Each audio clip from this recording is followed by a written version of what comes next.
Hello student.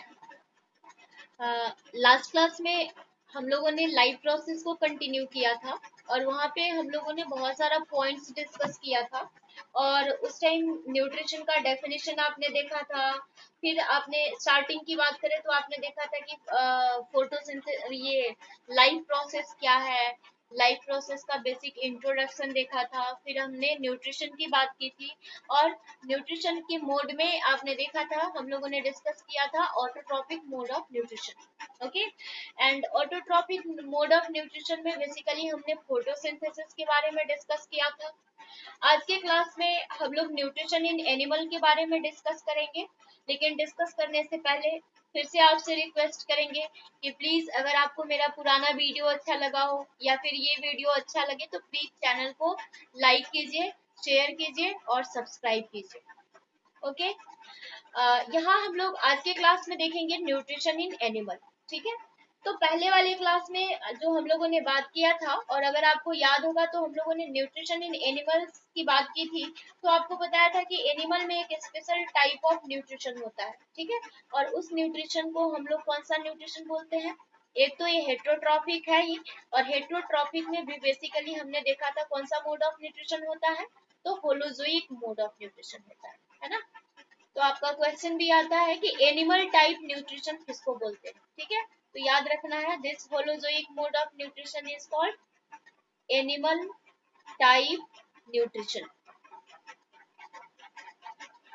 Okay, और holozoic mode of nutrition में basically क्या होता है, तो फूड का इनगल्फमेंट होता है ना। जो भी फूड पार्टिकल है उस फूड पार्टिकल को कोई भी ऑर्गेनिज्म इनगल्फ कर लेता है। ठीक है, तो उसी को हम बोलते हैं होलोजोइक मोड ऑफ न्यूट्रिशन। और इसके कुछ स्टेप्स है जो आपको बताया था लास्ट क्लास में। क्या क्या स्टेप्स था याद कीजिए। इसमें आपको 5 स्टेप्स के बारे में बताया था और आपको शायद याद होगा, तो याद करने की कोशिश कीजिए।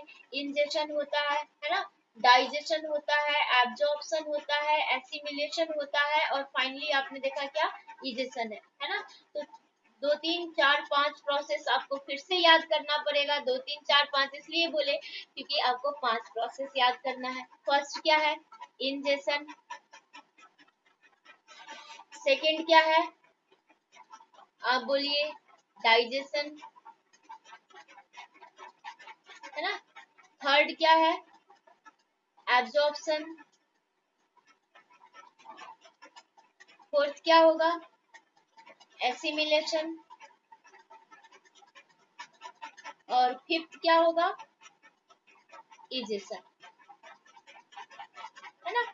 तो ये 5 स्टेप इन्वॉल्व होता है। These are the 5 steps that are involve in what, it is involve in holozoic mode of nutrition. Okay, holozoic mode of nutrition की बात करेंगे तो ये 5 स्टेप इसमें इन्वॉल्व होता है। और इसमें बेसिकली एक सेंटेंस में बोले तो आपको पता होगा कि इसमें फूड का क्या होता है, इनगल्फमेंट होता है ना। फूड का और इनगल्फमेंट, तो आप इसको कह सकते हो इनगल्फमेंट ऑफ फूड, है ना। फूड का इसमें क्या हो रहा है, फूड का इसमें इनगल्फमेंट हो रहा है, ये आपको याद रखना पड़ेगा। ठीक है, इसी सीरीज को कंटिन्यू करते हुए आज के क्लास में हम लोग पढ़ेंगे न्यूट्रिशन इन अमीबा। ठीक है, अमीबा सिंपलेस्ट ऑर्गेनिज्म है। और ये आपको पता होगा कि अमीबा कैसा है, यूनिसेलुलर है या मल्टी सेलुलर है। तो आपको पता है कि ये यूनिसेलुलर है और किसमें आता है, तो it comes under protista kingdom, है ना। प्रोटिस्टा किंगडम में आता है। प्रोटिस्टा आपको याद होगा, 5 किंगडम क्लासिफिकेशन आपने पढ़ा हुआ है। तो प्रोटिस्टा का एग्जाम्पल होता है, प्रोटिस्टा में यूनिसेलुलर यूकैरियोटिक ऑर्गेनिज्म आते हैं और उसी में आता है ये अमीबा। ठीक है, अब हम आगे अगर बात करें अमीबा में मोड ऑफ न्यूट्रिशन कैसा है, तो आपको याद रखना है कि होलोजोइक मोड ऑफ न्यूट्रिशन है। और हम अगर बोले होलोजोइक मोड ऑफ न्यूट्रिशन में क्या होता है, तो आपको याद रखना है कि होलोजोइक मोड ऑफ न्यूट्रिशन में फूड का इनगल्फमेंट होता है और साथ ही साथ इसमें 4 5 प्रोसेस इन्वॉल्व है, ingestion, digestion, absorption, assimilation and egestion. ठीक है, तो आगे कंटिन्यू करते हैं। बोर्ड में आपका ये 3 मार्क्स का क्वेश्चन आता है, nutrition in amoeba. This is very important, आपको डायग्राम के साथ बनाना होता है और बहुत ही सिंपल है। ठीक है। तो थोड़ा अमीबा के बारे में देख ले, आपको बताया भी था अमीबा कैसा ऑर्गेनिज्म है। तो अमीबा इज यूनिसेलुलर एनिमल, है ना। कहाँ पे रहता है, ये पानी में रहता है या लैंड पे रहता है। तो ऑब्वियसली सिंपल ऑर्गेनिज्म है, वाटर में ही रहेगा, ठीक है। और ये फूड कैसे लेता है, तो अमीबा क्या करता है, जो फूड को इनगल्फ करने के लिए इसमें एक फॉल्स फिट बाहर आता है ना, सूडोपोडिया जिसको बोलते हैं।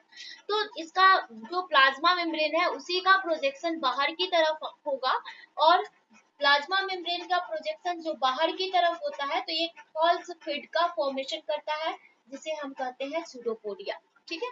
और उसी सूडोपोडिया की मदद से ये फूड को कैप्चर कर लेगा, और फूड को कैप्चर करने के बाद, ठीक है, क्या करेगा, ये एक फूड वैक्यूल का फॉर्मेशन कर लेगा, ठीक है।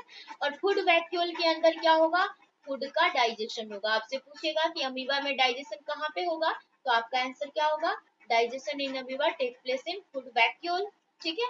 और उसके बाद उसका एब्जॉर्प्शन होगा। फिर फाइनली जो अनडाइजेस्टेड फूड मटेरियल होता है वो सरफेस ऑफ अमीबा से ये बाहर ये रप्चर कर जाएगा थोड़ा सा, और ये बाहर रिलीज हो जाता है, ठीक है। इसी प्रोसेस को समझने के लिए थोड़ा और डायग्रामेटिक रिप्रेजेंटेशन इसका दिया गया है। अगर आपको डायग्राम दिख रहा होगा तो ये देखिए कैसे फूड का इंगल्फमेंट कर रहा है ना। ये दिख रहा होगा आपको, यहाँ इंजेक्शन हो रहा है ना, इंजेक्शन में क्या हो रहा है, ये जो ऐसा प्रोजेक्शन निकला हुआ है बाहर, इसी को हम कहते हैं, क्या बोलेंगे बताइए आप, दिस इज कॉल्ड स्यूडोपोडिया, है ना, फॉल्स फिट है। और यहाँ पे ये जो है ये फूड का पार्टिकल्स है, तो देखिए आप ये फूड पार्टिकल इसके अंदर आ जाएगा, है ना। और इसके बाद ये क्या बना लिया, यहाँ पे फूड वैक्यूल का फॉर्मेशन हो गया, दिख रहा होगा आपको। अब यहीं पे इसका डाइजेशन होना है ना, डाइजेशन हो जाएगा। और डाइजेशन के बाद इसके जो ये साइटोप्लाज्म वगैरह है, जो भी इसमें डाइजेस्टेड फूड मटेरियल यहाँ से क्या हो जाएगा, इसका एब्जॉर्प्शन हो जाएगा। और एब्जॉर्प्शन के बाद क्या हो जाएगा, इसका यूटिलाइजेशन होगा। यूटिलाइजेशन को हम लोग क्या कहते हैं, एसिमिलेशन कहते हैं, ठीक है। और एसिमिलेशन के बाद आप देखेंगे क्या होगा, तो एसिमिलेशन के बाद जो बचा हुआ मटेरियल है वो बाहर रिलीज हो जाएगा। और कौन से प्रोसेस से रिलीज हो जाएगा, तो उसको हम कहेंगे, कौन से प्रोसेस से रिलीज होगा, तो इजेशन के प्रोसेस से रिलीज होगा, ठीक है। अगर आपको यहाँ डायग्राम दिख रहा होगा तो ये देखिए कैसा है, ये यहाँ पे फूड पार्टिकल्स है, दिख रहा होगा, ये न्यूक्लियस है अमीबा का, है ना। देखिए कैसे स्टेप से सीरीज से कैसे ये बना रहा है, दिख रहा होगा आपको शायद, है ना। ऐसा ये आ रहा है फूड, यहाँ पे फूड वैक्यूल का फॉर्मेशन हो जा रहा है ना। और उसके बाद वो डाइजेशन, एब्जॉर्प्शन, एसिमिलेशन होगा, जो बचा हुआ मटेरियल है वो बाहर आ जाएगा, ठीक है। अब यहाँ से हम लोग आगे बढ़ते हैं, तो ये वाला जो सिंप्लीफाइड डायग्राम है इसको आप देखिए, क्या है यहाँ पे, ये फूड पार्टिकल है ना।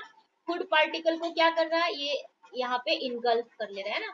और ये क्या है, स्यूडोपोडिया है, स्यूडोपोडिया ही इसको कैप्चर करेगा। इसी स्यूडोपोडिया को हम लोग बोलते हैं फॉल्स फिट, ठीक है। और उसके बाद ये फूड वैक्यूल का फॉर्मेशन हो जाएगा, यहीं पे इसका डाइजेशन होगा, एब्जॉर्प्शन हो जाएगा, एसिमिलेशन हो जाएगा, और बचा हुआ मटेरियल बाहर आ जाएगा, ठीक है। तो आपको याद रखना है अमीबा में कौन सा मोड ऑफ न्यूट्रिशन है, तो होलोजोइक मोड ऑफ न्यूट्रिशन है। ये फूड पार्टिकल को कैप्चर करेगा, किसकी मदद से कैप्चर करता है, तो स्यूडोपोडिया की मदद से कैप्चर करेगा। और कैप्चर करने के बाद ये क्या करेगा, तो कैप्चर करने के बाद ये फूड वैक्यूल का फॉर्मेशन करता है, और फूड वैक्यूल के अंदर डाइजेशन हो जाएगा, है ना। उसके बाद जो वहां पे मटेरियल है उसका एब्जॉर्प्शन हो जाएगा, और फिर उसका यूटिलाइजेशन वो कर लेगा। यूटिलाइजेशन को हम एसिमिलेशन बोलेंगे। और जो बाकी बचा हुआ अनडाइजेस्टेड फूड है या वेस्ट मटेरियल है वो सेल सरफेस से रप्चर करके बाहर डिफ्यूज कर जाएगा, जिसको हम लोग कहते हैं इजेशन। तो होलोजोइक मोड ऑफ न्यूट्रिशन होता है, और इसमें सारा स्टेप्स इन्वॉल्व है, ingestion, digestion, absorption and assimilation, ठीक है। तो ये आज का क्लास था। अगले क्लास में हम लोग ह्यूमन में डाइजेशन को पढ़ेंगे, और आप पढ़ के भी आएंगे।